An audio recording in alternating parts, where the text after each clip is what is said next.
अब जैसे जैसे चुनावी प्रचार तेज हो रहा है, वैसे ही कोरोना को फैलने का मौका भी मिल रहा है।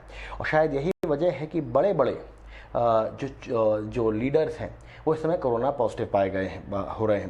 दिल्ली के सीएम केजरीवाल, केंद्रीय मंत्री महेंद्र नाथ पांडे, बीजेपी के सांसद मनोज तिवारी, प्रियंका गांधी का स्टाफ, अखिलेश यादव की पत्नी और बच्चे समेत कई नेता कोरोना की जद में हैं।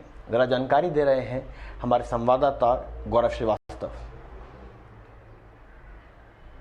बिल्कुल, देखिए, चिंता तो इसी बात की है कि एक तरफ देश में कोरोना के केस बढ़ रहे हैं और दूसरी तरफ जो नेता हैं वो चुनाव प्रचार में व्यस्त हैं और उनकी रैलियों में, उनके रोड शो में ना तो सोशल डिस्टेंसिंग का पालन हो रहा है, ना आने वाली भीड़ मास्क लगा रही है। और ऐसे में अब जब खबर आई कि खुद दिल्ली के मुख्यमंत्री अरविंद केजरीवाल कोरोना पॉजिटिव हो गए, दूसरी तरफ बीजेपी के सांसद मनोज तिवारी पॉजिटिव हो गए, बीजेपी में यूपी के मंत्री महेंद्र नाथ पांडे कोविड पॉजिटिव हो गए और तमाम नेताओं के पॉजिटिव होने की खबर आ रही है। लेकिन जो 5 राज्य हैं वहां पर लगातार चुनाव प्रचार जो है चल रहा है।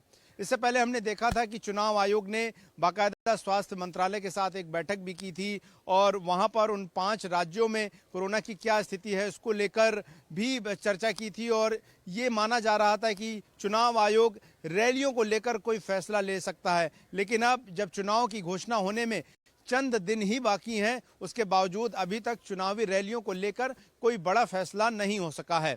और सबसे बड़ी दुखद तस्वीर ये है कि तमाम वो बड़े नेता जो कि जिम्मेदार हैं, जो किसी राज्य के मुख्यमंत्री हैं, किसी राज्य में मंत्री हैं, वो खुद अपनी रैलियों में, रोड शो में जाते हैं, वहां पर वो खुद मास्क नहीं लगाते हैं, वो रोड शो करते हैं और भरी भीड़ के बीच में सोशल डिस्टेंसिंग का पालन नहीं होता है। ऐसे में ये खतरा लगातार बढ़ रहा है और सवाल ये है कि वो जिम्मेदार लोग, क्या उनको बिल्कुल चिंता नहीं है कि अगर कोरोना के मामले बहुत ज़्यादा बढ़ते हैं और हॉस्पिटलाइजेशन की स्पीड भी बढ़ती है तो किस तरीके से लोगों को इलाज मिल पाएगा।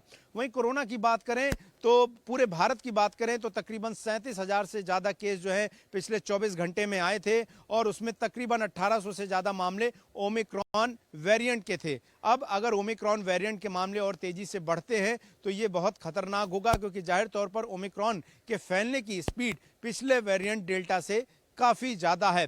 हालांकि उम्मीद ये जताई जा रही है कि आने वाले कुछ दिनों में चुनाव आयोग दोबारा से स्वास्थ्य मंत्रालय के साथ बैठक करके चुनाव की रैलियों को लेकर कोई बड़ा फैसला ले सकता है। लेकिन सवाल यही है कि वो जिम्मेदार नागरिक, जिनमें सबसे बड़े होते हैं किसी राज्य के मुख्यमंत्री, किसी राज्य के मंत्री, वो बड़े नेता जो लगातार चुनावी रैली कर रहे हैं और जो आकर चुनावी रैलियों के बाद तमाम कोरोना से लेकर जुड़ी हुई बातों को करते हैं, बैठक करते हैं, दिशा निर्देश जारी करते हैं, वही असल दिन भर में तमाम ऐसी रैलियां करते हैं और टेलीविजन की स्क्रीन पर दिखते हैं जो खुद सोशल डिस्टेंसिंग का पालन नहीं करते हैं। ये चिंता का विषय है और इसे देखने वाली बात है। इसको लेकर बार बार सवाल भी खड़े हो रहे हैं कि क्या रैलियां होनी चाहिए, क्या डिजिटल माध्यम से रैलियां होनी चाहिए। लेकिन अब लगातार जिस तरीके से ये समझना होगा कि एक नेता जब किसी चुनावी रैली में जाता है और अगर वहां पर सोशल डिस्टेंसिंग का पालन नहीं हो रहा है, मास्क नहीं लगाया जा रहा है और अगर उसको कोरोना होता है तो वो कितना बड़ा सुपर स्प्रेडर हो सकता है, वो नेता भी ये समझने वाली बात होगी। और सुपर स्प्रेडर को लेकर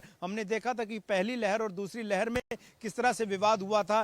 ट्रेसिंग की जाती थी ऐसे लोगों की जो कि सुपर स्प्रेडर बन सकते हैं, जो कि ज़्यादा भीड़ में कोरोना पॉजिटिव होने के बावजूद मिलते हैं। लेकिन उसके बावजूद सारे तमाम नियम कानून इस वक्त आम आदमी के लिए दिखाई देते हैं, लेकिन फिलहाल नेताओं के लिए इस तरह के कोई नियम दिखाई नहीं दे रहे हैं। लेकिन उम्मीद की जाने वाली चाहिए कि आने वाले दिनों में नेता और गंभीरता से इस बात को ध्यान में रखते हुए चुनावी रैलियों को कम से कम नहीं अटेंड करेंगे, या अगर करेंगे तो वहां पर सोशल डिस्टेंसिंग के सभी नियमों का पालन कराएंगे।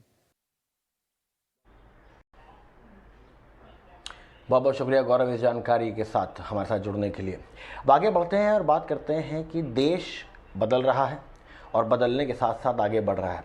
अगर आपको भी बदलना है और आपको भी देश के साथ बढ़ना है तो आपको बदलना होगा।